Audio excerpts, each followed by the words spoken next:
കോൺഗ്രസിനെ ഞെട്ടിച്ച് മുൻ AICC വക്താവും സോണിയയുടെ ഉറ്റ അനുയായിയുമായ ടോം വടക്കൻ ബിജെപിയിൽ. രവിശങ്കർ പ്രസാദിൽ നിന്ന് ടോം വടക്കൻ അംഗത്വം സ്വീകരിച്ചു. കോൺഗ്രസിൽ നിരവധി അധികാര കേന്ദ്രങ്ങളെന്ന് ടോം വടക്കൻ. സന്തോഷ് ചേരുകയാണ് വിവരങ്ങളുമായി. സന്തോഷ്, പുതിയ എന്തെല്ലാം സംഭവ വികാസങ്ങളാണ് ഇതിനെ തുടർന്ന് ഉരുത്തിരിഞ്ഞിരിക്കുന്നത്? രാജ്യ തലസ്ഥാനത്ത് പുതിയ പ്രതികരണങ്ങളോ മറ്റോ ഉണ്ടായിട്ടുണ്ടോ? പ്രിയ, അത്യന്തം നാടകീയവും അപ്രതീക്ഷിതവുമായിരുന്നു ടോം വടക്കന്റെ നീക്കം എന്ന് തന്നെ പറയാം. BJP ആസ്ഥാനത്ത് കേന്ദ്രമന്ത്രി രവിശങ്കർ പ്രസാദ് വിളിച്ചു ചേർത്ത വാർത്താ സമ്മേളനത്തിൽ പങ്കെടുത്ത ടോം വടക്കൻ കേന്ദ്രമന്ത്രിയിൽ നിന്ന് BJPയുടെ പ്രാഥമിക അംഗത്വം കൂടി സ്വീകരിച്ചിരിക്കുന്നു.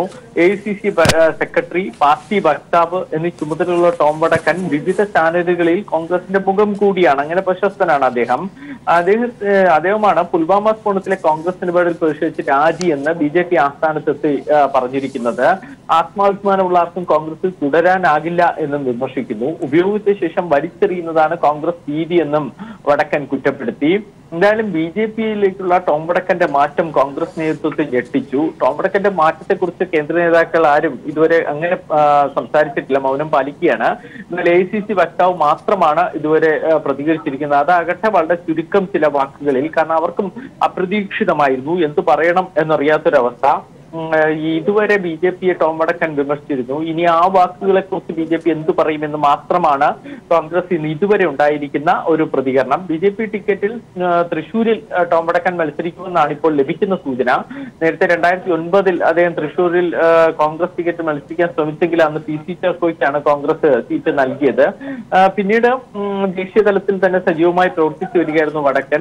തെരഞ്ഞെടുപ്പിന്റെ പടിവാതിൽക്ക് എത്തി നിൽക്കവെയാണ് അദ്ദേഹം BJPയിൽ എത്തുന്നത്. കോൺഗ്രസിന് വലിയ തിരിച്ചടി. ഗുജറാത്തിലടക്കം MLA-മാർ കൂട്ടത്തോടെ BJPയിൽ ചേരുന്നതിനിടയിലാണ് ദേശീയ ആസ്ഥാനത്തെ മുഖ്യ വക്താവ് കൂടിയായ ടോം വടക്കന്റെ ഈ മാറ്റം വ്യക്തമായി പുറത്തു വന്നിരിക്കുന്നത്. സന്തോഷ്, കോൺഗ്രസിനെ സംബന്ധിച്ചിടത്തോളം വളരെ അപ്രതീക്ഷിതമായ ഒരു സംഭവമാണ് ഇന്ന് നടന്നത്. അവർ ഒരിക്കലും പ്രതീക്ഷിച്ചു കാണത്തില്ല ഇത്തരത്തിലൊരു നീക്കം. കാരണം തലേന്ന് വരെ വേണമെങ്കിൽ പറയാം, ടോം വടക്കൻ BJPക്കെതിരായ രീതിയിലുള്ള പോസ്റ്റുകളും ആ രീതിയിലുള്ള നിലപാടുകളും ഒക്കെയാണ് സോഷ്യൽ മീഡിയയിൽ അടക്കം അദ്ദേഹം കുറിച്ചിരുന്നത്. വളരെ പെട്ടെന്നുള്ളൊരു നീക്കമായിരുന്നു ഇത്.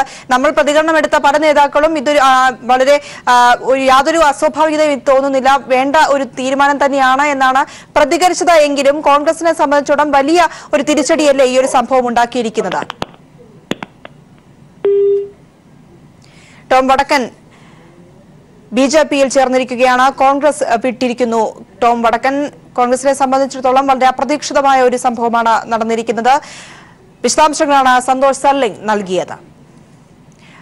ബാലാക്കോട്ടിലെ ഇന്ത്യൻ വ്യോമാക്രമണത്തെ കോൺഗ്രസ് സംശയിച്ചതിനാലാണ് താൻ കോൺഗ്രസ് വിട്ടതെന്ന് ടോം വടക്കൻ. സ്ഥാനാർത്ഥി പ്രഖ്യാപനത്തിന് മുൻപ് പാർട്ടി വിട്ടത് സീറ്റ് കിട്ടാത്തതിനാൽ പാർട്ടി വിട്ടുവെന്ന വിമർശനം ഒഴിവാക്കാനാണെന്നും ടോം വടക്കൻ പീപ്പിളിനോട്.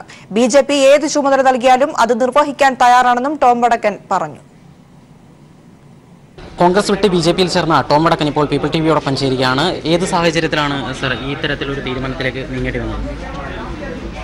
ഞാൻ പറഞ്ഞു, പുൽവാമ അറ്റാക്ക് കഴിഞ്ഞ പിന്നെ ചോദ്യങ്ങൾ വന്നു. 40 മീതെ CRPF ജവാന്മാർ അവിടെ മരിച്ചു. അത് കഴിഞ്ഞ് ഒരു അറ്റാക്ക് എയർഫോഴ്സ് ഏർപ്പാട് ചെയ്തു. അതിൽ ചോദ്യങ്ങൾ ചോദിക്കാൻ തുടങ്ങി. അത് എങ്ങനെ മരിച്ചു, ആര് മരിച്ചു, എത്ര ആളുണ്ടായിരുന്നു, ശവങ്ങൾ എണ്ണിയോ?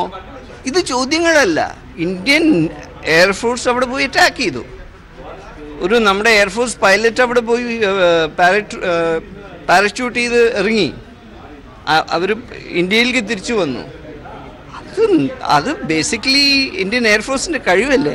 അതിനെ ചോദ്യം ചെയ്യാനുള്ള ആരാണ് അധികാരം കൊടുത്തിരിക്കുന്നത്? പാർലമെന്ററി രംഗത്താണോ അല്ല പാർട്ടി രംഗത്ത് പ്രവർത്തിക്കാനാണോ താല്പര്യം? അവരെവിടെ വേണമെങ്കിൽ വെച്ചോട്ടെ.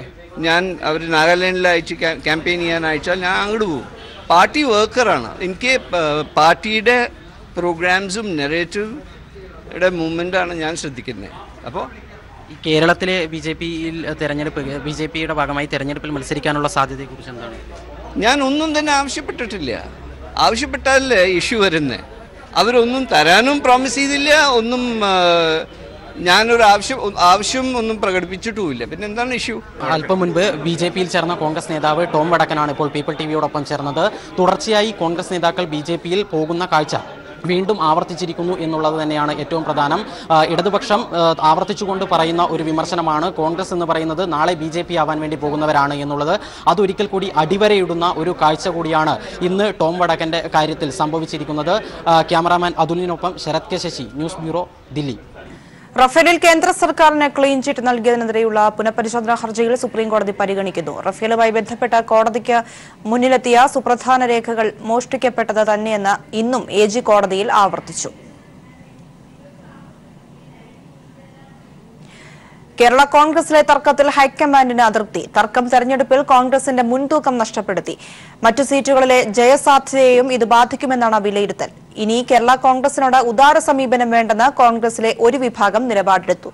പ്രതിസന്ധി രൂക്ഷമായാൽ കോട്ടയം സീറ്റ് ഏറ്റെടുക്കണമെന്ന അഭിപ്രായവും കോൺഗ്രസിൽ ശക്തമാവുകയാണ്. കേരള കോൺഗ്രസിൽ തർക്കം തുടരുന്ന സാഹചര്യത്തിലാണ് കോൺഗ്രസ് ഹൈക്കമാൻഡ് കർശനമായ നിലപാട് സംസ്ഥാന നേതൃത്വത്തെ അറിയിച്ചത്. വിഷയത്തിൽ അതൃപ്തി അറിയിച്ച ഹൈക്കമാൻഡ് തെരഞ്ഞെടുപ്പിൽ UDF-ന് ലഭിക്കേണ്ട മുൻതൂക്കം തർക്കം ഇല്ലാതാക്കിയതായും വിമർശിച്ചു.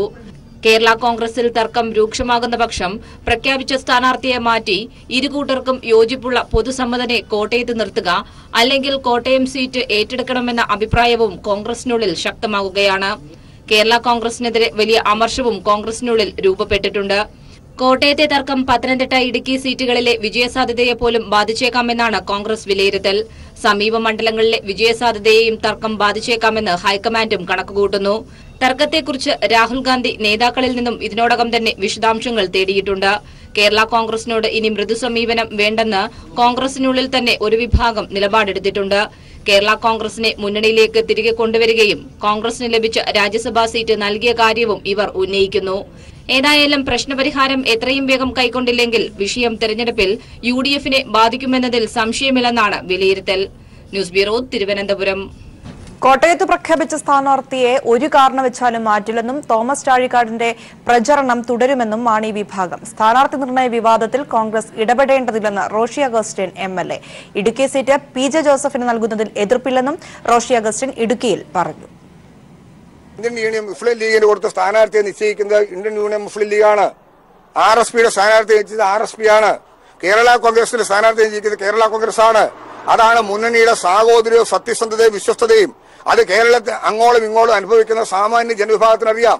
ആ വികാരത്തെ വ്രണപ്പെടുത്തത്തക്ക ഒരു തീരുമാനം മുന്നണിയിൽ ആരും സ്വീകരിക്കുമെന്ന് ഞാൻ കരുതുന്നില്ല. തലവേദന വന്നാൽ തലവെട്ടിക്കളി കാര്യലും അത് സ്വാഭാവികമായ നടപടിക്രമമാണോ? നമ്മൾ ചികിത്സിച്ച് ഭേദമാക്കാൻ നോക്കും. അല്ല, വെച്ച സ്ഥാനാർത്ഥി മാറ്റി നിർത്തിക്കൊണ്ടാണ് പരിഹാരം ഉണ്ടാക്കുന്നത്. അതെല്ലാം സ്വാഭാവിക. ഞങ്ങൾക്ക് ഒരു സീറ്റ് കൂടെ തരാമെന്ന് കോൺഗ്രസ് നിശ്ചയിച്ചാൽ ഞങ്ങൾക്ക് എന്തിനാ എതിർപ്പ്? യാതൊരു എതിർപ്പുമില്ല. കോൺഗ്രസ് ഇടുക്കിയിൽ PJ ജോസഫിനോട് മത്സരിക്കാൻ പറഞ്ഞാൽ ഞങ്ങൾക്ക് രണ്ടിലേക്ക് കൂടി ഞങ്ങൾ സ്വീകരിക്കാല്ലേ, എന്ത് കുഴപ്പം? നാളെ വൈകിട്ടോടെ സ്ഥാനാർത്ഥിത്വം സംബന്ധിച്ച് തീരുമാനമാകുമെന്ന് PJ ജോസഫ്. ചർച്ചകൾ പുരോഗമിക്കുകയാണെന്നും താൻ ശുഭാപ്തി വിശ്വാസത്തിലാണെന്നും PJ ജോസഫ് പറഞ്ഞു. ചർച്ച നടന്നുകൊണ്ടിരിക്കുന്നു. പല നിർദ്ദേശങ്ങളുണ്ട്. നാളെ വൈകുന്നേരത്തേക്ക് തീരുമാനം പറയാമെന്ന് പറഞ്ഞിരിക്കുന്നു. ഇല്ല, പല വിഷയങ്ങൾ ചർച്ച ചെയ്യപ്പെട്ടിട്ടുണ്ട്. അതുകൊണ്ട് പോസിറ്റീവായിട്ടുള്ള ഒരു തീരുമാനം ഉണ്ടാകുമെന്നാണ് എന്റെ പ്രതീക്ഷ. അല്ല, അങ്ങനെയല്ല. അതായത് ഞാൻ എപ്പോഴും ശുഭാപ്തി വിശ്വാസക്കാരനാണ്. കേരള കോൺഗ്രസിൽ ജനാധിപത്യ കീഴ്വഴക്കം അട്ടിമറിക്കപ്പെട്ടുവെന്ന് മോൻസ് ജോസഫ് MLA. PJ ജോസഫിന്റെ പേര് മാത്രമാണ് സ്ഥാനാർത്ഥി പട്ടികയിലുണ്ടായിരുന്നത്. പിന്നീടാണ് തോമസ് ചാഴികാടൻ സ്ഥാനാർത്ഥിയായത്. PJ ജോസഫിനെ സ്ഥാനാർത്ഥിയാക്കാൻ കോൺഗ്രസ് നേതൃത്വം വിട്ടുവീഴ്ച ചെയ്യുമെന്ന പ്രതീക്ഷയെന്നും മോൻസ് ജോസഫ് പീപ്പിൾ TVയോട് പറഞ്ഞു. കോട്ടയത്ത് കേരള കോൺഗ്രസ് എമ്മിന്റെ സ്ഥാനാർത്ഥി നിർണയത്തിന് ശേഷം രാഷ്ട്രീയ കേരളം മുഴുവൻ ശ്രദ്ധയും ഇപ്പോൾ കൊടുത്തിരിക്കുന്ന ജോസഫ് വിഭാഗത്തിലേക്കാണ്. ജോസഫ് വിഭാഗത്തിലെ രണ്ടാമനായ കടുത്തുരുത്തി MLA കൂടിയായ മോൻസ് ജോസഫ് ഇപ്പോൾ നമ്മോടൊപ്പം ചേരുകയാണ്. ഈ ജനാധിപത്യപരമായ നടപടിക്രമങ്ങളിലൂടെയാണ് സ്ഥാനാർത്ഥിയെ തീരുമാനിച്ചത്. പക്ഷേ ചിലർ കവല പ്രസംഗങ്ങളിലൂടെ അതിനെ അവഹേളിക്കുന്നു എന്ന തരത്തിലുള്ള പ്രസ്താവന പാർട്ടി നേതൃത്വത്തിന്റെ ഭാഗത്തുനിന്നുണ്ടാകുന്നു. യഥാർത്ഥത്തിൽ ജനാധിപത്യ നടപടിക്രമത്തിലൂടെ തന്നെയാണോ സ്ഥാനാർത്ഥി നിർണ്ണയിക്കപ്പെട്ടത്? അല്ല, കവല പ്രസംഗവും പുതിയോ ഒന്നും നടന്നില്ലല്ലോ. അങ്ങനെയുള്ള ഒരു സാഹചര്യം ഉണ്ടായില്ല. പിന്നെ എന്തിനാണ് ആ പ്രശ്നത്തിന് മറുപടി പറയുന്നത്? ജനാധിപത്യപരമായി കാര്യങ്ങൾ പരിശോധിച്ച് ചെയ്യുന്ന കീഴ്വഴക്കമാണ് കേരള കോൺഗ്രസിൽ എപ്പോഴും ഉണ്ടായിരുന്നത്. ഇപ്പോഴും പാർലമെന്ററി പാർട്ടി യോഗം ചേർന്ന് ചർച്ച ചെയ്തതും സ്റ്റിയറിംഗ് കമ്മിറ്റി യോഗം ചേർന്നതും ജനാധിപത്യപരമായുള്ള ഭരണഘടനാനുസൃതമായിട്ടുള്ള നടപടിയാണ്. കേരള കോൺഗ്രസ് പാർട്ടിയുടെ സ്റ്റിയറിംഗ് കമ്മിറ്റി യോഗമാണ് സ്ഥാനാർത്ഥികളെ നിശ്ചയിക്കാൻ പാർട്ടിപരമായി അധികാരപ്പെട്ടിട്ടുള്ള സമിതി. അതിവിടെയും ആദ്യം ചെയ്തിട്ടുണ്ട്. അതിനുശേഷം പിന്നീട് നടന്ന നടപടിയിലാണ് ഞങ്ങൾക്ക് അഭിപ്രായ വ്യത്യാസം ഉണ്ടായത്. കാരണം പിന്നീട് ഇപ്പം മറ്റുള്ള പാർട്ടി ചെയർമാൻ എല്ലാവരോടും ആശയവിനിമയം നടത്താം, അതിനൊരു തെറ്റുമില്ല, അദ്ദേഹം പറഞ്ഞിരുന്നു. പക്ഷേ പിന്നീട് ഏതോ ഒരു യോഗം ചേർന്നു എന്ന് പറയുന്നത് അല്ലെങ്കിൽ മറ്റ് അങ്ങനെ ഒരു നിലയിൽ പറയുന്നുണ്ട്. അതിപ്പം ഞങ്ങളാരും ആ യോഗത്തിൽ പങ്കെടുത്തിട്ടില്ല, അങ്ങനെ ഒരു യോഗമുള്ള ഞങ്ങളെ ആരും അറിയിച്ചിട്ടില്ല. PJ ജോസഫിന്റെ സ്ഥാനാർത്ഥിത്വവുമായി ബന്ധപ്പെട്ട ആവശ്യമുയർന്നിരുന്നു. പാർട്ടി സ്റ്റിയറിംഗ് കമ്മിറ്റി ചർച്ച ചെയ്തപ്പോഴും പാർട്ടിയുടെ പാർലമെന്ററി പാർട്ടി യോഗത്തിൽ വന്നപ്പോഴും ഒരു പേര് മാത്രമാണ് പൊതുവെ ചർച്ച ചെയ്യപ്പെട്ടത്, അത് ശ്രീ PJ ജോസഫിന്റെ പേരാണ്. പക്ഷേ ശ്രീ തോമസ് ചാഴിക്കാടനെ ഇപ്പോൾ സ്ഥാനാർത്ഥിയായി പാർട്ടി പ്രഖ്യാപിച്ചപ്പോൾ ഞങ്ങൾ ആ സ്ഥാനാർത്ഥിയെ മാറണമെന്നോ സ്ഥാനാർത്ഥിയെ മാറ്റി ചെയ്യണമെന്നോ ഒന്നുമുള്ള ആവശ്യം ആരും ഉന്നയിച്ചിട്ടില്ല. ആശ്വാസം പകരുന്ന ചില നടപടികളും അല്ലെങ്കിൽ തീരുമാനങ്ങളും ഉണ്ടാകും എന്ന പ്രതീക്ഷയിൽ തന്നെയാണ് ജോസഫ് വിഭാഗം. ക്യാമറാമാൻ സാംജിത് ആർപ്പുക്കരോടൊപ്പം കോട്ടയത്ത് നിന്നും TP പ്രശാന്ത്. ശബരിമല അയ്യപ്പന്റെ ചിത്രം ഉപയോഗിച്ച് തെരഞ്ഞെടുപ്പ് പ്രചരണം നടത്തിയ ശബരിമല കർമ്മസമിതി തിരുവനന്തപുരം എന്ന സംഘടനയ്ക്കെതിരെ പരാതി. LDF തിരുവനന്തപുരം മണ്ഡലം കമ്മിറ്റിയാണ് പരാതി നൽകിയത്. ചീഫ് ഇലക്ടറൽ ഓഫീസർക്കും ജില്ലാ കളക്ടർക്കും പരാതി സമർപ്പിച്ചു. ദിനകർ ചേരുകയാണ് വിവരങ്ങളുമായി. ദിനകർ, എന്താണ് പരാതിയിൽ പറയുന്നത്? പ്രിയ, ശബരിമല കർമ്മസമിതിയുടെ പേരിൽ BJP പ്രവർത്തകരാണ് വീടുകൾ കയറിയിറങ്ങി ലഘുലേഖകൾ വിതരണം ചെയ്യുന്നത്. നരേന്ദ്രമോദിയും BJPക്കും വോട്ട് അഭ്യർത്ഥിച്ചുകൊണ്ടുള്ള നോട്ടീസിനൊപ്പം ശബരിമല വിഷയം മുൻനിർത്തിയുള്ള ചോദ്യങ്ങൾ ഉൾപ്പെടുത്തിയിട്ടുണ്ട്. സുപ്രീം കോടതി വിധിയെ വസ്തുതാവിരുദ്ധമായി ചിത്രീകരിക്കുന്നതാണ് ലഘുലേഖകൾ. ഇടതുപക്ഷ ജനാധിപത്യ മുന്നണിയെക്കുറിച്ച് വോട്ടർമാർക്കിടയിൽ അവമതിപ്പും തെറ്റിദ്ധാരണയും പരത്താനും സമൂഹത്തിൽ മതസ്പർദ്ധ വളർത്താനും ലക്ഷ്യമിട്ടാണ് ലഘുലേഖ പ്രചരിപ്പിക്കുന്നതെന്ന് LDF തിരുവനന്തപുരം പാർലമെന്റ് മണ്ഡലം തെരഞ്ഞെടുപ്പ് കമ്മിറ്റി ചെയർമാൻ M. വിജയകുമാർ ചൂണ്ടിക്കാട്ടി. സുപ്രീം കോടതി വിധി തെരഞ്ഞെടുപ്പ് പ്രചരണത്തിന് ഉപയോഗിക്കുന്നതും ശബരിമല വിധി തെറ്റായി പ്രചരിപ്പിക്കുന്നതും നിലവിലുള്ള തെരഞ്ഞെടുപ്പ് ചട്ടങ്ങൾക്ക് എതിരാണെന്നിരിക്കെയാണ് ഇത്തരത്തിലുള്ള പ്രചരണം സംഘടിപ്പിക്കുന്നത്. BJP സംസ്ഥാന കമ്മിറ്റി തയ്യാറാക്കിയ നരേന്ദ്രമോദി സർക്കാരിന്റെ പ്രവർത്തനങ്ങൾ വിളംബരം ചെയ്യുന്ന ഒരു ലഘുലേഖയും ഇതോടൊപ്പം വിതരണം ചെയ്യുന്നുണ്ട്. BJPയുടെ പ്രധാന നേതാക്കളും പ്രവർത്തകരും തന്നെയാണ് ഇത് വിതരണം ചെയ്യുന്നത് എന്ന വസ്തുത കൂടിയുണ്ട്. തെരഞ്ഞെടുപ്പ് പെരുമാറ്റച്ചട്ടം നിലവിൽ വന്ന ശേഷമാണ് ഇത്തരത്തിൽ ഒരു ലഘുലേഖ പ്രചരിപ്പിക്കുന്നത്. ഇതുമായി ബന്ധപ്പെട്ടുകൊണ്ട് നടപടി സ്വീകരിക്കണമെന്ന് ആവശ്യപ്പെട്ടുകൊണ്ട് LDF ചീഫ് ഇലക്ടറൽ ഓഫീസർക്കും ജില്ലാ കളക്ടർക്കും പരാതി നൽകിയിട്ടുണ്ട്. ശരി, വിവരങ്ങളാണ് ദിനകർ. കോൺഗ്രസ് MLA-മാരായ അടൂർ പ്രകാശ്, ഹൈബി ഈഡൻ, AP അനിൽകുമാർ എന്നിവർക്കെതിരെ ലൈംഗിക പീഡനത്തിന് കേസെടുത്തു. തിരുവനന്തപുരം വിജിലൻസ് കോടതിയാണ് കേസെടുത്തത്. വിവരങ്ങളുമായി ലെസ്ലി ചേരുകയാണ്. ലെസ്ലി, എന്താണ് ഇതിന്റെ കൂടുതൽ വിവരങ്ങൾ?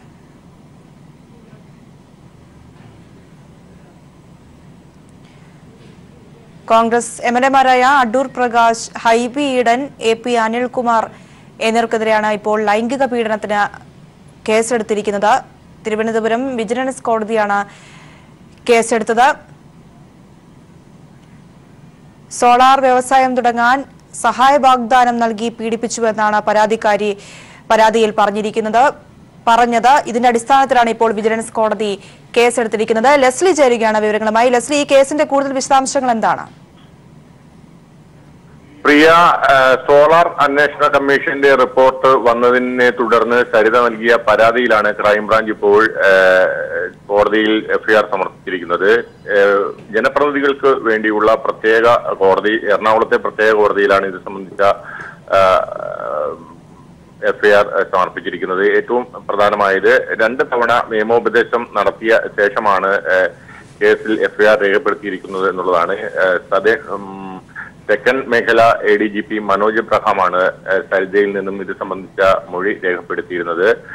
MLA-മാരായ Adoor Prakash, IB Eden, AP Anilkumar എന്നിവർക്കെതിരെയാണ് കേസ് രജിസ്റ്റർ ചെയ്തിരിക്കുന്നത്. ഇവർ സോളാർ വ്യവസായത്തിന് വേണ്ട സഹായങ്ങൾ നൽകാമെന്ന് വാഗ്ദാനം നൽകി സരിതയെ ലൈംഗികമായി പീഡിപ്പിച്ചു എന്നുള്ളതാണ് കേസ്. ശരി, കോൺഗ്രസ് MLA-മാരായ അടൂർ പ്രകാശ്, ഹൈബി ഈഡൻ, AP അനിൽകുമാർ എന്നിവർക്കെതിരെ ലൈംഗിക പീഡനത്തിന് കേസെടുത്തിരിക്കുന്നു. തിരുവനന്തപുരം വിജിലൻസ് കോടതിയാണ് കേസെടുത്തത്. വിവരങ്ങളാണ് ലെസ്ലി നൽകിയത്. റഫേലിൽ കേന്ദ്ര സർക്കാരിന് ക്ലീൻ ചീറ്റ് നൽകിയതിനെതിരെയുള്ള പുനഃപരിശോധനാ ഹർജികൾ സുപ്രീംകോടതി പരിഗണിക്കുന്നു. റഫേലുമായി ബന്ധപ്പെട്ട് കോടതിക്ക് മുന്നിലെത്തിയ സുപ്രധാന രേഖകൾ മോഷ്ടിക്കപ്പെട്ടത് തന്നെയാണ് ഇന്നും AG കോടതിയിൽ ആവർത്തിച്ചിരിക്കുന്നത്. വിവരങ്ങളുമായി സന്തോഷ് ചേരുകയാണ്. സന്തോഷ്, ഇപ്പോഴും കേസ് പരിഗണിക്കുന്നത് തുടരുകയാണോ? പുതിയ വിവരങ്ങൾ എന്താണ്? പ്രിയ, വാദം പൂർത്തിയായി. എല്ലാവരുടെ വാദവും സുപ്രീം കോടതി കേട്ടു. ഇപ്പോൾ ഈ രേഖകൾ ചോർത്തപ്പെട്ടു എന്നത് സംബന്ധിച്ചുള്ള വാദത്തിൽ ഉത്തരവ് പറയാനാണ് മാറ്റിയിരിക്കുന്നത്.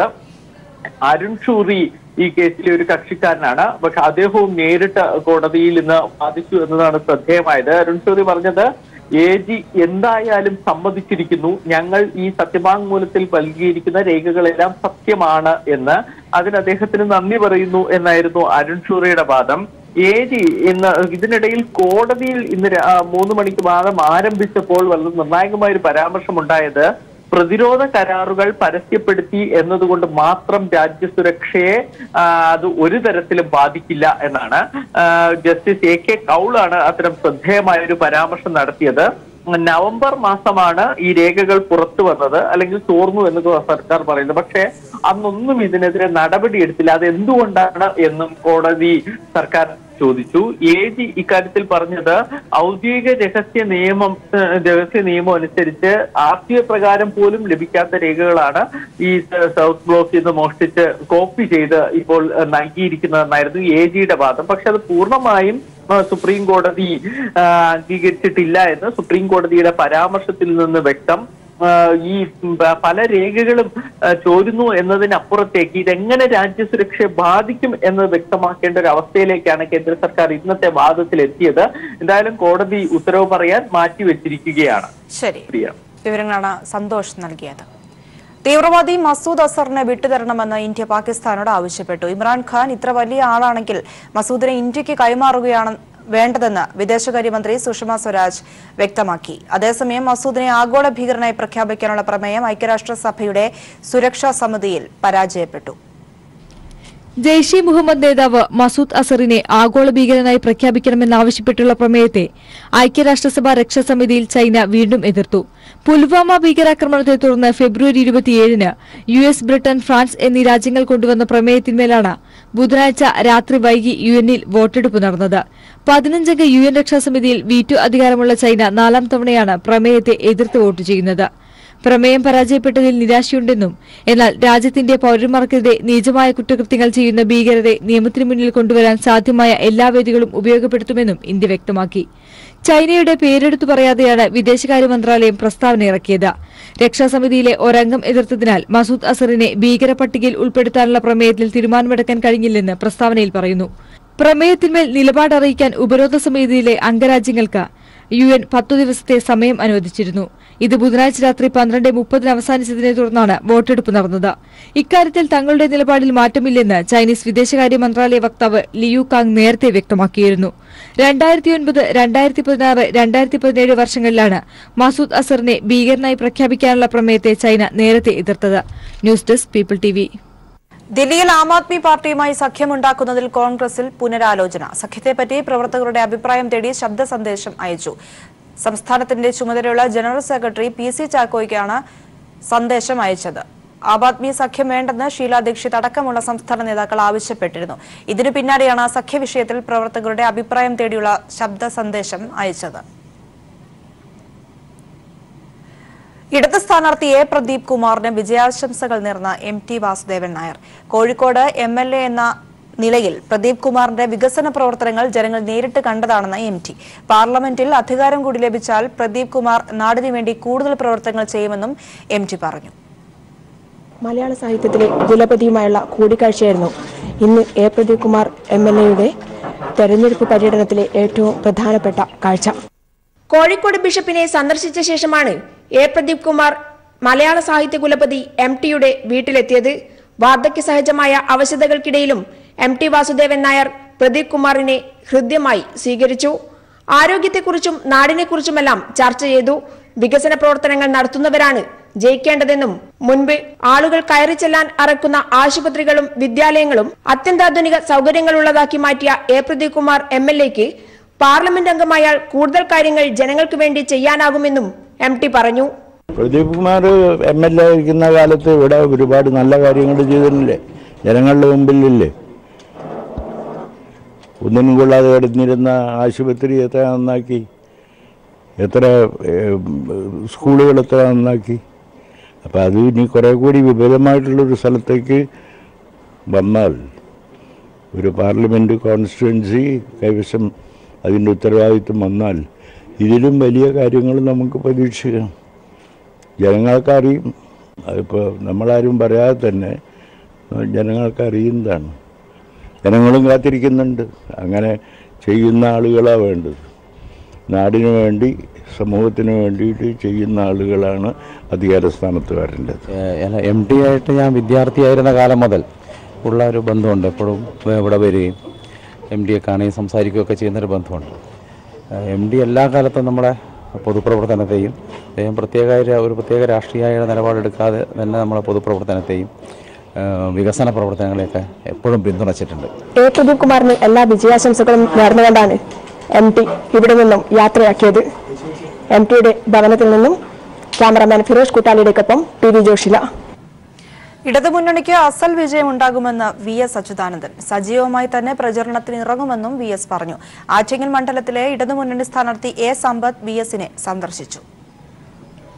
ആറ്റിങ്ങലിലെ ഇടതുമുന്നണി സ്ഥാനാർത്ഥി A. സമ്പത്ത് തെരഞ്ഞെടുപ്പ് പ്രചരണത്തിനിടെയാണ് VS അച്യുതാനന്ദനെ അദ്ദേഹത്തിന്റെ വസതിയിലെത്തി സന്ദർശിച്ചത്. ഈ തെരഞ്ഞെടുപ്പിലും സജീവമായി തന്നെ പ്രചരണ രംഗത്ത് ഉണ്ടാകുമെന്ന് VS ഉറപ്പു നൽകി. ഇടതുമുന്നണിയുടെ വിജയത്തിലും VSന് സംശയമുണ്ടായിരുന്നില്ല.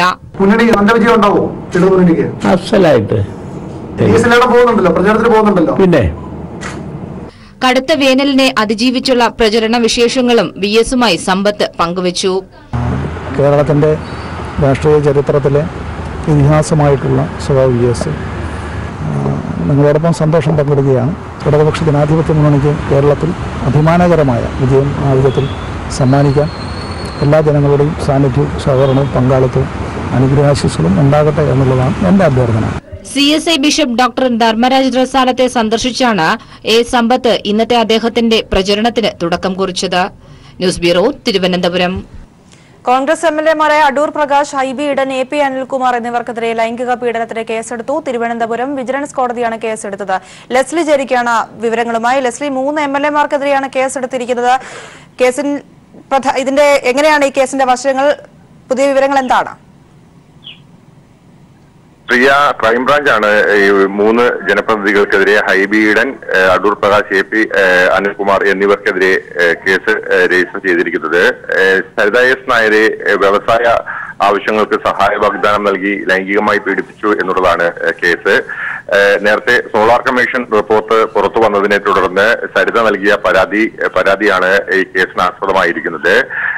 എന്നാൽ നിയമോപദേശ പ്രകാരം ഒരാൾക്കെതിരെ ഒന്നിലധികം പേർക്കെതിരെ ഒരേ കുറ്റത്തിന് കേസെടുക്കാനാവില്ല എന്നുള്ളതായിരുന്നു നിയമപരമായി ലഭിച്ച ഉപദേശം. ഇതിനെ തുടർന്ന് സരിത വ്യത്യസ്തമായ 6 പരാതികളാണ് നൽകിയിരുന്നത്. ഓരോരുത്തർക്കെതിരെയും ഇത്തരം പരാതികളാണ് സരിത ഉന്നയിച്ചിരുന്നത്. ഇതിൽ നിയമോപദേശം തേടിയതിനു ശേഷമാണ് ദക്ഷിണമേഖല ADGP മനോജ് എബ്രഹാം പരാതിക്കാരിയായ സരിതയെ വിളിച്ചു വരുത്തുകയും ഇവരുടെ മൊഴി രേഖപ്പെടുത്തുകയും ചെയ്തത്. ഇതിന്റെ അടിസ്ഥാനത്തിൽ തയ്യാറാക്കിയ FIR ആണ് ജനപ്രതിനിധികൾക്ക് വേണ്ടിയുള്ള പ്രത്യേക കോടതി, എറണാകുളത്തെ കോടതിയിൽ ഇവ സമർപ്പിക്കപ്പെട്ടിരിക്കുന്നത്. എന്തായാലും നിലവിൽ കോൺഗ്രസ് രാഷ്ട്രീയത്തിൽ സ്ഥാനാർത്ഥികളാകാൻ ഒരുങ്ങി നിൽക്കുന്ന 2 MLA-മാർ കൂടിയാണ് IB ഈഡനും അടൂർ പ്രകാശും. ഇവർ രണ്ടുപേരും ലോക്സഭാ തെരഞ്ഞെടുപ്പിലേക്ക് പോകുന്ന ഘട്ടത്തിൽ തന്നെയാണ് ഇത്തരമൊരു FIR രജിസ്റ്റർ ചെയ്യപ്പെട്ടിരിക്കുന്നത്. എന്നാൽ ഇപ്പോൾ സരിത ഉള്ളത് മറ്റൊരു കേസുമായി ബന്ധപ്പെട്ട് പത്തനംതിട്ട മുനിസിപ്പൽ കോടതിയിലാണ് സരിത ഉള്ളത്. കൂടുതൽ പ്രതികരണങ്ങൾ ഇതിനുശേഷം കോടതിയിൽ നിന്നും ഇറങ്ങിയ ശേഷം നൽകുമെന്നാണ് സരിത അറിയിച്ചിരിക്കുന്നത്. തീർച്ചയായും Congress MLA-മായ Adoor Prakash, IB Eden, AP Anilkumar എന്നിവർക്കെതിരെ ലൈംഗിക പീഡനത്തിന് കേസെടുത്തിരിക്കുകയാണ്. സാലി കൂടി ചേരുന്നുണ്ട് ഇതിന്റെ വിവരങ്ങളുമായി. സാലി, എന്താണ് കൂടുതൽ വിവരങ്ങൾ? അതായത് ഈ സോളാർ തട്ടിപ്പുമായി ബന്ധപ്പെട്ട് ഇരയായ യുവതി നൽകിയ പരാതിയിലാണ് വളരെ ഗുരുതരമായ വകുപ്പുകളിട്ട് ഈ 3 സിറ്റിംഗ് MLA-മാർക്കെതിരെ കേസെടുത്തിരിക്കുന്നത്. AP Anilkumar, IB Eden, Adoor Prakash ഈ 3 MLA-മാർക്കുമെതിരെയാണ് ക്രൈംബ്രാഞ്ച് FIR ഇട്ടത്. ആദ്യം തിരുവനന്തപുരം CJM കോടതിയിലും പിന്നീടത് ജനപ്രതിനിധികൾക്കെതിരായ കേസുകൾ കൈകാര്യം ചെയ്യുന്ന കൊച്ചിയിലെ പ്രത്യേക കോടതിയിലേക്ക് മാറ്റുകയുമായിരുന്നു. അതിൽ ഇപ്രകാരമാണ് വകുപ്പുകൾ. IB ഈഡനെതിരെ ബലാത്സംഗ കുറ്റം ചുമത്തിയിട്ടുണ്ട്. AP അനിൽകുമാറിനും അടൂർ പ്രകാശിനുമെതിരെ സ്ത്രീത്വത്തെ അപമാനിക്കുന്ന വകുപ്പുകളും പ്രകൃതി വിരുദ്ധ ലൈംഗിക പീഡനം ഈ 2 വകുപ്പുകളുമാണ് AP അനിൽകുമാറിനും അടൂർ പ്രകാശിനുമെതിരെ ചുമത്തിയിരിക്കുന്നത്. അതായത് വളരെ ഗൗരവമുള്ള വകുപ്പുകൾ തന്നെയാണ് ഇരുവർക്കുമെതിരെ ചുമത്തിയിരിക്കുന്നത്, 3 പേർക്കുമെതിരെ ചുമത്തിയിരിക്കുന്നത് എന്നർത്ഥം.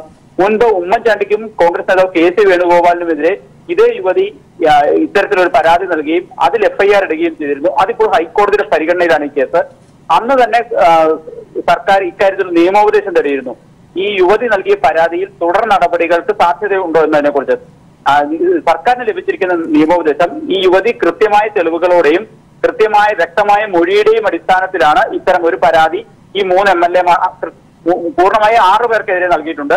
ഇതിൽ 3 പേർക്കെതിരെ ഇപ്പോൾ നൽകിയിരിക്കുന്നത് കൃത്യമായ മൊഴിയുടെയും വ്യക്തമായ തെളിവുകളുടെയും അടിസ്ഥാനത്തിൽ ഉള്ള പരാതിയാണ് ഈ യുവതിയുടേത് എന്ന് മനസ്സിലാക്കിയിട്ട് തന്നെയാണ് അതിനനുകൂലമായ ഒരു നിയമോപദേശം ലഭിച്ചിരിക്കുന്നത്. അതിനർത്ഥം ഈ 3 നിയമ നടപടിയുമായി മുന്നോട്ട് പോകാൻ ക്രൈംബ്രാഞ്ചിന് നിയമ തടസ്സങ്ങളില്ല എന്നായിരുന്നു നിയമോപദേശം.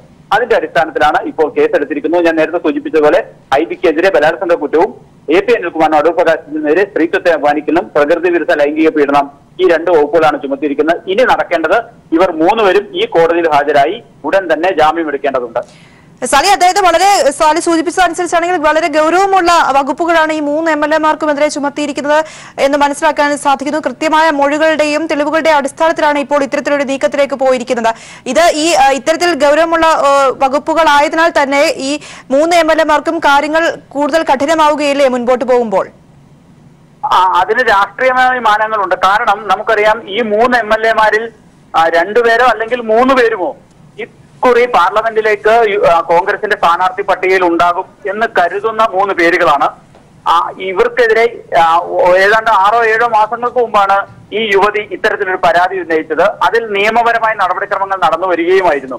അപ്പൊ സ്വാഭാവികമായും ഇപ്പോൾ ഈ ഘട്ടത്തിൽ ഈ 3 പേർക്കുമെതിരെ ഇപ്പോൾ FIR ഇട്ടിരിക്കുന്ന സാഹചര്യത്തിൽ ഇവർ നേരിടുന്ന 2-3 പ്രശ്നങ്ങളുണ്ട്. ഒന്ന്, കോടതിക്ക് മുമ്പാകെ ഇവർ ഹാജരായി ജാമ്യം എടുക്കണം. മറ്റൊന്ന്, ഈ കഴിഞ്ഞ ദിവസം കേന്ദ്ര തെരഞ്ഞെടുപ്പ് കമ്മീഷൻ ഒരു നിർദ്ദേശം സ്ഥാനാർത്ഥികൾക്ക് നൽകിയിട്ടുണ്ട്. ഇവർ സ്ഥാനാർത്ഥികളാണെങ്കിൽ ഇവർക്കെതിരായ ക്രിമിനൽ കേസുകൾ എന്തൊക്കെയുണ്ട് എന്ന വിവരം ദൃശ്യമാധ്യമങ്ങളിലൂടെ പ്രസിദ്ധപ്പെടുത്തണം എന്നുള്ള വിവരം.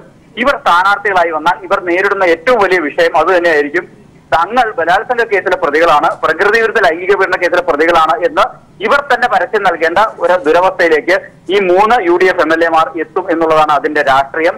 ഇതിന്റെ നിയമപരമായ വശം എന്ന് പറയുന്നത് ഈ പ്രസ്തുത യുവതി സോളാർ കേസുമായി ബന്ധപ്പെട്ട് ഏറെ പേര് കേൾക്കപ്പെട്ട യുവതി നൽകിയ പരാതിയിൽ അവരെ വളരെ ക്രൂരമായി ബലാത്സംഗം ചെയ്തുവെന്നും അപമാനിച്ചുവെന്നും ആണ് ഇവർ നൽകിയിരിക്കുന്ന പരാതി. സോളാർ വ്യവസായം തുടങ്ങാൻ ശ്രമിച്ച തന്നെ സഹായിക്കാമെന്ന്, അതായത് സഹായ വാഗ്ദാനം നൽകി തന്നെ ലൈംഗികമായി ഉപയോഗിച്ചു എന്നാണ് ഈ യുവതി നൽകിയിരിക്കുന്ന പരാതി.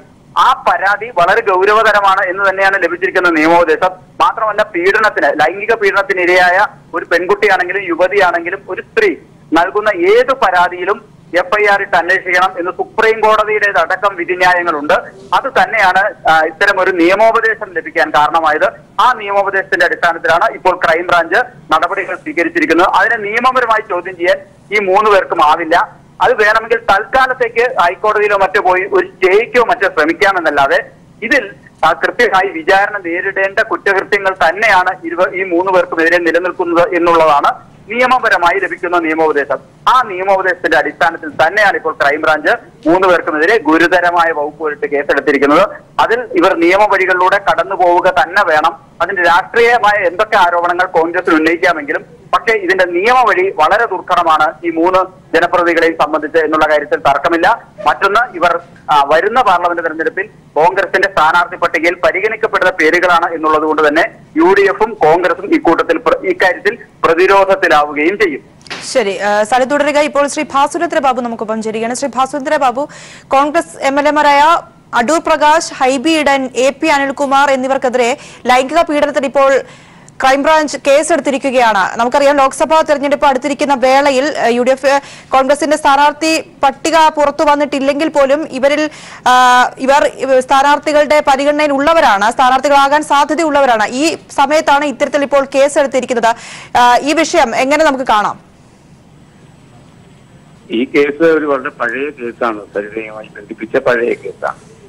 ഇവർക്കൊക്കെ എതിരെ പഴയ UDF സർക്കാർ ഇരിക്കുമ്പോൾ തന്നെ ഇവർക്കൊക്കെ എതിരെ ആരോപണങ്ങൾ ഉന്നയിച്ചതാണ്. പിന്നീട് പുതിയ സർക്കാർ വന്നപ്പോൾ അത് എഴുതി കൊടുക്കുകയും അതിന്റെ അടിസ്ഥാനത്തിൽ അന്വേഷിക്കാനുള്ള ഏർപ്പാടുകൾ ഈ സർക്കാർ ചെയ്യുകയും ചെയ്തു. പലതരം നൂലാമാലകൾക്ക് ശേഷം ഇപ്പോഴായിരിക്കാം അത് ചാർജ് ചെയ്യുന്ന അവസ്ഥയിലേക്ക് എത്തിയത്. അതൊന്നും ഭരണകൂടമല്ല, മറിച്ച് പോലീസാണ് ചെയ്യേണ്ടത്. അവർ ചെയ്തിട്ടുമുണ്ടാകാം. ഇനി താങ്കൾ സൂചിപ്പിച്ച രണ്ടാമത്തെ ചോദ്യം, അത് ഈ തെരഞ്ഞെടുപ്പിന്റെ ഘട്ടത്തിൽ എങ്ങനെ അതിനെ ബാധിക്കും? നമുക്ക് ഇവരൊക്കെ ഇതിനകത്ത് പരിഗണിക്കപ്പെടുന്നവരാണോ എന്ന് നമുക്ക് ഉറപ്പില്ല. പ്രത്യേകിച്ച് അനിൽകുമാർ ഞാൻ മത്സരിക്കുന്നില്ല എന്ന പൊസിഷൻ എടുത്തയാളാണ്. ഹൈബി ഈഡൻ ഒരു സംശയം മാത്രമാണ് എറണാകുളത്ത് നിർണ്ണയിക്കുന്നത്. എന്നാൽ അടൂർ പ്രകാശ് ആദ്യം മുതൽ തന്നെ ഇതിനുവേണ്ടി ശ്രമിച്ചുകൊണ്ടിരിക്കുന്ന ആളാണെന്ന് നമുക്കറിയാം. അങ്ങനെയാണ് അതേക്കുറിച്ച് റിപ്പോർട്ടുകൾ കിട്ടിയിട്ടുള്ളത്. ആദ്യം അദ്ദേഹത്തിന്റെ പേര് കേട്ടത് ആറ്റിങ്ങലുമായി ബന്ധിപ്പിച്ചാണ്. ആറ്റിങ്ങൽ മണ്ഡലത്തിൽ അദ്ദേഹം ആദ്യം വരെ പ്രവർത്തിച്ചു തുടങ്ങിയിരുന്നു. ഇനിയിപ്പോൾ അദ്ദേഹം ആലപ്പുഴയിലേക്ക് മാറിയേക്കുമെന്ന നിലപാടിൽ സന്ദേഹങ്ങൾ ഉയർന്നിട്ടുണ്ട്. അതുകൊണ്ട് അദ്ദേഹത്തിനെ സംബന്ധിച്ച് വളരെ കൃത്യമായും സ്ഥാനാർത്ഥിയാകാനുള്ള സാധ്യത ഉള്ള ഒരാളാണ്. അദ്ദേഹത്തിന് ഇനി സ്ഥാനാർത്ഥിയാകാൻ കഴിയുമോ, ഇനി അദ്ദേഹത്തെ കോൺഗ്രസ് സ്ഥാനാർത്ഥിയായി നിർത്തുമോ തുടങ്ങിയ കാര്യങ്ങൾ നമുക്ക് കാണാം. പക്ഷേ സാധാരണഗതിയിൽ അത് അസാധ്യമായ ഒരു കാര്യമാണ് കേരള രാഷ്ട്രീയത്തിൽ എന്നാണ് എനിക്ക് തോന്നുന്നത്. തീർച്ചയായും ഇവർക്കെതിരെ ഗൗരവമുള്ള വകുപ്പുകളാണ് ഇപ്പോൾ ചുമത്തിയിരിക്കുന്നത്. എല്ലാ രീതിയിലും കുരുക്ക് മുറുകുന്ന ഒരു സ്ഥിതി എന്ന് വേണം പറയാൻ. കാരണം നിയമപരമായി ചോദ്യം ചെയ്യാൻ പോലും ഇവർക്ക് കഴിയാത്ത ഒരു സാഹചര്യമാണ് ഉള്ളത്. അല്ല, ഒരു സ്ത്രീ വന്ന് ആക്ഷേപം ഉന്നയിച്ചാൽ സ്വാഭാവികഗതിയിലെ FIR കേസ് അന്വേഷിക്കേണ്ടതാണ്. അത് ഒഴിവാക്കാൻ കഴിയാത്തതാണ് പോലീസിന്. എങ്കിലും അത് ഇതുമായി ബന്ധിപ്പിച്ച അവരും ഈ കോൺഗ്രസ് നേതാക്കളും ഒരു പരിധിയോളം ഒരു എന്താ പറയാ ഒരു കൂട്ടത്തോളം കോൺഗ്രസ് നേതാക്കൾക്കെതിരെ കേസുണ്ടല്ലോ. അവരും അവരുടെ നിലവാരത്തിൽ അതിനെ പ്രതിരോധിക്കാനുള്ള ശ്രമങ്ങൾ നടത്തിയിട്ടുണ്ട്. അതുകൊണ്ട് ഇത് എത്രത്തോളം എങ്ങനെയൊക്കെ ഈ കേസിന്റെ സ്വഭാവം മാറും എന്ന് നമുക്ക് അറിഞ്ഞുകൂടാ. സ്ത്രീകളുടെ മേലുള്ള അതിക്രമണത്തിന്റെ പേരിടുന്ന വകുപ്പുകൾ ഗൗരവതരമായ വകുപ്പുകളാണ്. അത് തന്നെയായിരിക്കും ഇവർക്കെതിരെയും ഇട്ടിട്ടുണ്ടാവുക. അത് നമുക്ക് കാത്തിരുന്ന് കാണാം.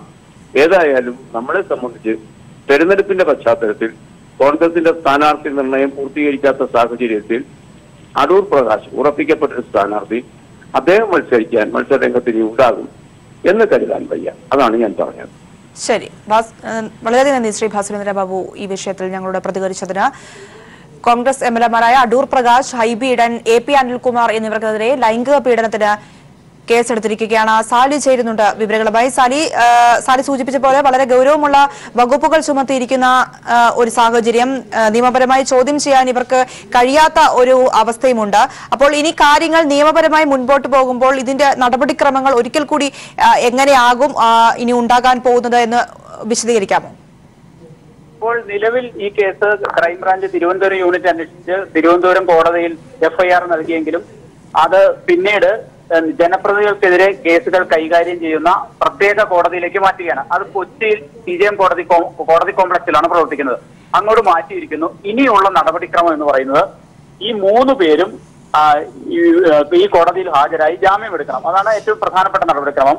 അത് സ്വാഭാവികമായും ജാമ്യം എടുക്കാൻ വരുമ്പോൾ അതിൽ വലിയ വാർത്തകൾ ഉണ്ടാവും, അതിൽ പ്രതികരണങ്ങൾ ഉണ്ടാവും.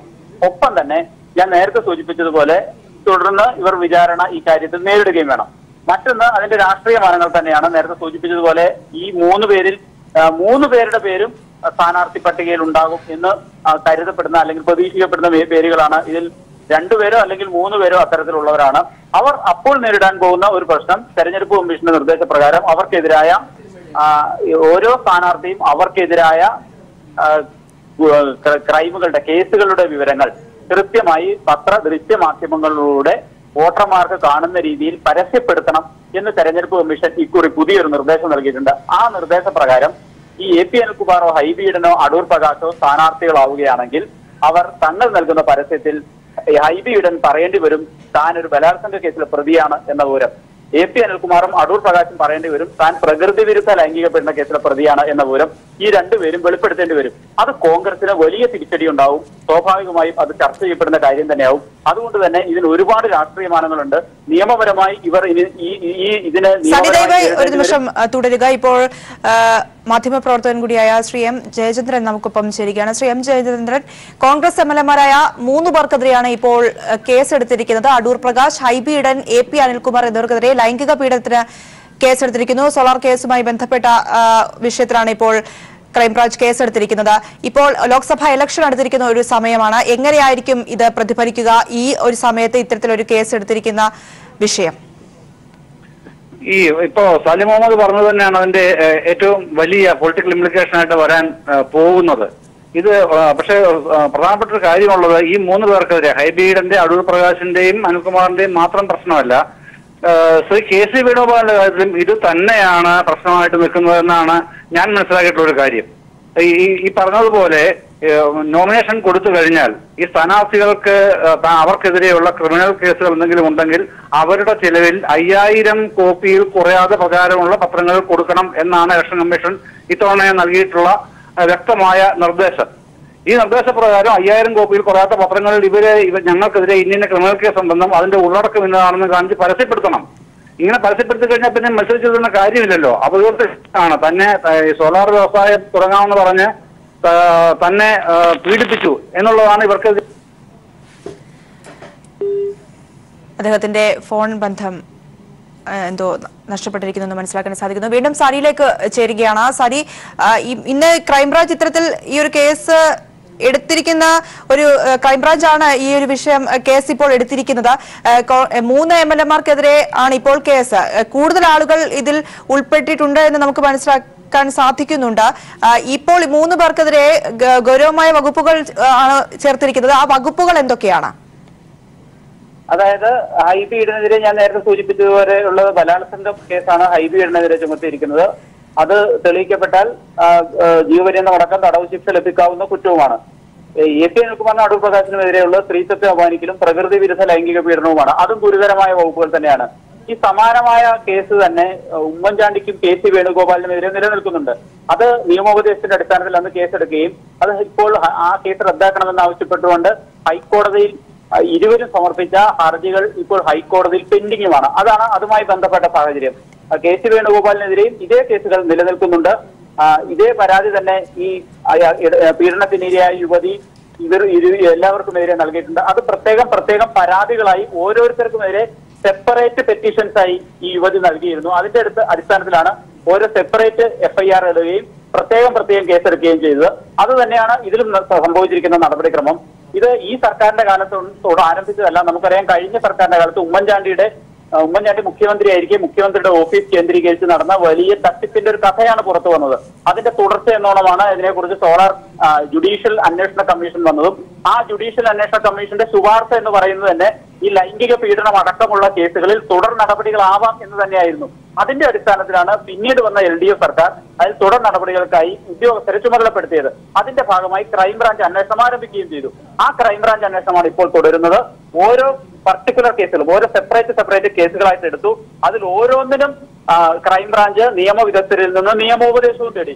അതിൽ ലഭിക്കുന്ന ഓരോ നിയമോപദേശങ്ങളുടെയും അവർക്കെതിരായി ഈ യുവതി നൽകിയ തെളിവുകളുടെയും മൊഴികളുടെയും പിൻബലത്തിലാണ് ഇപ്പോൾ കേസുകൾ എടുത്തിരിക്കുന്നത്. അതുകൊണ്ടാണ് ആദ്യം ഉമ്മൻചാണ്ടിക്കെതിരെയുള്ള കേസാണ് ആദ്യം FIR ഇട്ടത്. പിന്നീട് KC വേണുഗോപാലിനെതിരെ ഇട്ടു. ഇപ്പോൾ ഈ 3 പേർക്കും എതിരെ ഇട്ട് ഈ 3 പേർക്കും എതിരെയുള്ള കേസുകൾ നിയമോപദേശം ഒരുമിച്ചാണ് ഇപ്പോൾ ക്രൈംബ്രാഞ്ചിന് ലഭിച്ചത് കഴിഞ്ഞ ദിവസം. അതിന്റെ അടിസ്ഥാനത്തിലാണ് ഈ 3 പേർക്കുമെതിരെ കേസെടുത്തത്. പക്ഷേ ഇപ്പോൾ ലോക്സഭാ തെരഞ്ഞെടുപ്പിന്റെ ഒരു പശ്ചാത്തലത്തിൽ അതിൽ രാഷ്ട്രീയ പ്രാധാന്യം കൂടി കൈവന്നുവെന്നേ ഉള്ളൂ. ലോക്സഭാ തെരഞ്ഞെടുപ്പ് ഇല്ലായിരുന്നുവെങ്കിലും ഇത് തന്നെയായിരുന്നു സംഭവിക്കാൻ പോവുക. അതാണ് ഒരു യുവതി താൻ ലൈംഗിക പീഡനത്തിന് ഇരയായി എന്ന് പറഞ്ഞ് ഒരു പരാതി പോലീസിന് നൽകിയാൽ അതിൽ എന്ത് നടപടി സ്വീകരിക്കണം എന്ന ഇന്ത്യൻ ശിക്ഷാ നിയമം കൃത്യമായി പറയുന്നുണ്ട്. ഈ നിർഭയ കേസിന്റെ അമെന്റ്മെന്റോടുകൂടി അത് കൂടുതൽ കർക്കശമാക്കുകയും ചെയ്തിരുന്നു. അത് മാത്രമേ ഇപ്പോൾ ക്രൈംബ്രാഞ്ച് ചെയ്തിട്ടുള്ളൂ എന്നാണ് നിയമവിദഗ്ധർ ചൂണ്ടിക്കാണിക്കുന്നത്. അത്തരം ഒരു നിയമോപദേശം കൃത്യമായി നിയമപരമായി തന്നെ ക്രൈംബ്രാഞ്ച് നിയമവിദഗ്ധരിൽ നിന്ന് വാങ്ങി സൂക്ഷിക്കുകയും ചെയ്തിട്ടുണ്ട്. അതിന്റെ സ്വാഭാവികമായ തുടർ നടപടികളിലൂടെയാണ് ഇപ്പോൾ കടന്നുപോയിക്കൊണ്ടിരിക്കുന്നത്. ഇനി മുന്നിൽ 2-3 വഴികളെ ഇവർക്കുള്ളൂ. ജാമ്യം എടുക്കുക, വിചാരണ നേരിടുക, ശിക്ഷിച്ചെങ്കിൽ ശിക്ഷ ഏറ്റുവാങ്ങുക, വെറുതെ വിട്ടാൽ പുറത്തു പോരുക. ഇതിനപ്പുറം മറ്റ് നിയമവഴികളൊന്നും ഇവരുടെ മുന്നിലില്ല. അല്ലെങ്കിൽ ഈ FIR നിയമപരമല്ല എന്ന് ചൂണ്ടിക്കാട്ടി അതിന്റെ നിയമപരമായ പ്രശ്നങ്ങൾ ചൂണ്ടിക്കാട്ടി കോടതിയെ സമീപിക്കാമെന്നല്ലാതെ ഉയർന്ന കോടതികളെ സമീപിക്കാമെന്നല്ലാതെ മറ്റ് സാധ്യതകളൊന്നും ഇനി ഇവർക്ക് മുന്നിലില്ല. ഏതായാലും ഉമ്മൻചാണ്ടിയും KC വേണുഗോപാലും ഒക്കെ ചെയ്തതുപോലെ ഹൈക്കോടതിയിലേക്ക് കേസ് എത്താൻ തന്നെയാണ് സാധ്യത. ഉടൻ തന്നെ ഇവർ 3 പേരും ഈ FIR റദ്ദാക്കണമെന്ന് ആവശ്യപ്പെട്ട് ഹൈക്കോടതിയെ സമീപിക്കും എന്ന വിവരമാണ് ഇപ്പോൾ ലഭിക്കുന്നത്. ശരി, സാരി തുടരുക. ഇപ്പോൾ ശ്രീ ദേവദാസ് കൂടി നമുക്കൊപ്പം ചേരുകയാണ്. ശ്രീ ദേവദാസ്, കോൺഗ്രസ് MLA-മാരായ 3 പേർക്കെതിരെയാണ് ഇപ്പോൾ ലൈംഗിക പീഡനത്തിന് കേസെടുത്തിരിക്കുന്നത്. അടൂർ പ്രകാശ്, ഹൈബി ഈഡൻ, ഒപ്പം AP അനിൽകുമാർ എന്നിവർക്കെതിരെയാണ് കേസെടുത്തിരിക്കുന്നത്. നമുക്കറിയാം, തെരഞ്ഞെടുപ്പ് അടുത്തിരിക്കുന്ന ഒരു വേള കേസെടുത്തിരിക്കുന്നു. ക്രൈംബ്രാഞ്ചാണ് കേസെടുത്തിരിക്കുന്നത്. വ്യക്തമായ മൊഴികളുടെയും തെളിവുകളുടെയും അടിസ്ഥാനത്തിലാണ് ഇപ്പോൾ ഇത്തരത്തിലൊരു നീക്കത്തിലേക്ക് ക്രൈംബ്രാഞ്ച് പോയിരിക്കുന്നത്. എങ്ങനെയാണ് താങ്കൾ പ്രതികരിക്കുന്നത്? ഇതില് എന്താ പറയാ, ഈ ബലാത്സംഗത്തിന് ഇലക്ഷൻ ഒന്നുമില്ല. അത് പോലീസിന്റെ ഡ്യൂട്ടിയാണ്. നിങ്ങളൊരു ബലാത്സംഗം തെരഞ്ഞെടുപ്പിന്റെ കാലത്ത് ഉണ്ടായി, ഞങ്ങൾ അതുകൊണ്ട് വിടണം, ഞങ്ങൾ ഇലക്ഷന് മത്സരിക്കുന്ന IB ഈഡൻ സ്ഥാനാർത്ഥിയാവും, എറണാകുളത്തിലെ അടൂർ പ്രകാശ് ആവുന്നൊന്നും പറഞ്ഞിട്ട് കാര്യമില്ല. ഈ കേസ് അവര് കമ്മീഷൻ വെച്ച, ഏത് ഉമ്മൻചാണ്ടി കമ്മീഷൻ വെച്ച കമ്മീഷൻ കണ്ടെത്തിയ പ്രതികളാണ് ഇതെല്ലാം. അതിൽ 2 അൺനാച്ചുറൽ സെക്സ്, ഇതിന്റെ മൂത്താപ്പയായ Oommen Chandy cliff house unnatural sex എല്ലാം. അത് ആരാ പറയുന്നത്? ഇവരെ ഒരിക്കൽ അച്ഛൻ എന്ന് ഫാദർ ഫിഗർ എന്ന് പറഞ്ഞ ഒരു ഇരയെന്നെയാണ് പറഞ്ഞത്. ഇവർ എന്നെ ഇതാ ചെയ്തത്. അതും എങ്ങനെ? ഈ കേരളത്തിലെ ഭരണം പിടിച്ച് അവർക്ക് വ്യവസായം തുടങ്ങാനെന്ന് പറഞ്ഞ് ഓരോരുത്തരായിട്ട്, അതും ഓരോരുത്തരെ നമ്മൾ ഈ പിം ഡ്യൂട്ടി ചെയ്യില്ലേ, അതേപോലെ ചെയ്തു. ഒരാൾ ചെയ്തു, എന്നിട്ട് മറ്റേക്ക് കൈമാറുന്ന തൊഴിലും കൂടി ഈ കാതിയുള്ള ഈ കള്ളക്കാതിക്കാരെ ചെയ്തിരുന്നു. അതാണ്. അതില് അബ്ദുള്ള കുട്ടിയുമുണ്ട്, ഇവിടുത്തെ മുൻ MLA. അങ്ങനെയാണ് സീറ്റ്. അപ്പൊ ഇവർ ഒരു തൊഴിലായി സ്വീകരിച്ച് ഒരു പെൺകുട്ടിയെ ബലാത്സംഗം ചെയ്ത കേസാണ്. അത് എപ്പോ എടുക്കണം പിടിക്കണം എന്നൊന്നും ഇത് പറഞ്ഞതല്ല. എന്താ പറയാ, ഇപ്പൊ സരിത കോടതിയിൽ പോയെങ്കിലും ഉമ്മൻചാണ്ടിയുടെ കേസിൽ വേഗമാക്കണം എന്ന് പറഞ്ഞപ്പോ ഇപ്പൊ എന്താ തിരക്കെന്ന് കോടതി ചോദിച്ചത് ശരിയായിരിക്കാം. അതൊന്നും. പക്ഷെ പോലീസിന്റെ നേരെ ഈ കേസ് എടുത്തിട്ടില്ലെങ്കിൽ ഇതേ ഇര ഡൽഹിയിൽ പോയി സുപ്രീം കോടതിയിൽ പോയിട്ട് കോടതി ഗവൺമെന്റിനെയും പോലീസിനെയും ഹോം മിനിസ്ട്രിനെയാണ് പറയാ. ഇത് കേസായിട്ട് പോവും. ഇവരുടെ പരിപാടി ഇതാണ്. അതാണ് ഞാൻ വേറെ ഒന്നും പറയാ. ഇപ്പൊ വടക്കം പോയി മറ്റേത് പോയി എന്നെല്ലാം പറയുമ്പോൾ ഒന്നിക്കല് പണത്തിന് കാലുമാറുക, ഇല്ലെങ്കിൽ സ്ത്രീകളെ ഇങ്ങനെ ലൈംഗികമായി ഉപയോഗിക്കുക, ഇല്ലെങ്കിൽ വെള്ളമടിച്ച് കള്ളു കുടിച്ചിട്ട് റിസോർട്ടിന് കണ്ടില്ല കർണാടക MLA മാർ തമ്മിൽ അടിയായത് പൈസന്റെ പേരിൽ BJP-യിലേക്ക് പോകാൻ വേണ്ടിയിട്ട് ഈ കഴിഞ്ഞ മാസം. അപ്പൊ ഇതാണ് ഇവിടെ നടക്കുന്നത്. ഇവർ ഇപ്പൊ പറയുന്ന ഡിഫൻസ് എന്തായിരിക്കും അറിയാം? ഞങ്ങളിപ്പം ഇലക്ഷന് മത്സരിക്കുന്നു അറിഞ്ഞ് അതിന് പേടിച്ച് പോലീസ് കേസെടുത്തുന്ന. ബലാത്സംഗത്തിന് എന്ത് കേസ്? അല്ലെങ്കിൽ ഇവിടുത്തെ ഒരു സ്ത്രീക്കെതിരെ ഒരു ബലാത്സംഗം വന്നാൽ കേസെടുക്കണ്ടേ? അപ്പോഴാ 31 മുതൽ, അതാണ് ഈ ഇപ്പോ അതിൽ 31 ഈ IB-യുടെ 81 ഉണ്ടായിരുന്നു. അതില് എണീക്കാൻ പറ്റാത്തവനും മലപ്പുറത്തുനിന്ന് പിടിച്ചിന്. അപ്പോൾ എല്ലാം കേസിൽ വന്നില്ല. അതും മന്ത്രിമാരും ക്ലിഫ് ഹൗസും. പിന്നെ നിങ്ങൾ നോക്കൂ, ഇപ്പൊ ഈ മൊറാലിറ്റി പറയുന്ന കാതിക്കാരെ നോക്കൂ. KSRTC ബസ് സ്റ്റാൻഡിൽ നിന്ന് ഈ വിതരണം ചെയ്യൽ പണം ഈ ഇരക്ക് കൊടുക്കലേലും പണി അതിന്റെ കോൺഗ്രസ്, അതില് 2 പേർക്ക് സീറ്റ് കിട്ടുമെന്നാണ് പറയുന്നത്. അപ്പൊ ഉമ്മൻചാണ്ടിക്ക് വേണ്ടിയിട്ടും മറ്റുള്ളവർക്ക് വേണ്ടിയിട്ട് ഈ പണം വിതരണം ചെയ്യുന്നവനും ഇതാണ് ഇവിടെ ക്ലിഫ് ഹൗസിൽ നടന്നത്. അതിപ്പം നടക്കുന്നില്ല. ഇനിയിപ്പോ പോലീസിന്റെ എതിരെ തിരിഞ്ഞിട്ടൊന്നും കാര്യമില്ല. നിങ്ങൾ ഏത് കേസില് നിർഭയ കേസ് കഴിഞ്ഞപ്പോൾ പോലീസ് അപ്പം തന്നെ ഫയൽ ചെയ്യണം. ഇത് വൈകിയെന്നാണ് ഞാൻ പറയുന്നത്. പിടിച്ച് ഉള്ളിലിടേണ്ട ടൈം പണ്ടേ കഴിഞ്ഞു. ഈ മാന്യന്മാരെ പിടിച്ചിട്ടിട്ടില്ലെങ്കിൽ ഇനിയും ഭരണത്തിൽ വന്നാൽ ഇത് തന്നെയല്ലേ സംഭവിക്കുക? ഇതാണ് കോറിഡോർസ് ഓഫ് പവറിൽ സംഭവിക്കുക. ഒരാൾ ഈ ബലാത്സംഗം കഴിഞ്ഞിട്ടും പണ്ട് ജയിച്ചുകൊണ്ടിരിക്കുന്ന ആലപ്പുഴയിൽ ഇപ്പൊ മത്സരിക്കുന്നില്ല. അതാണ് AICC സെക്രട്ടറി ആയിരിക്കുന്നു.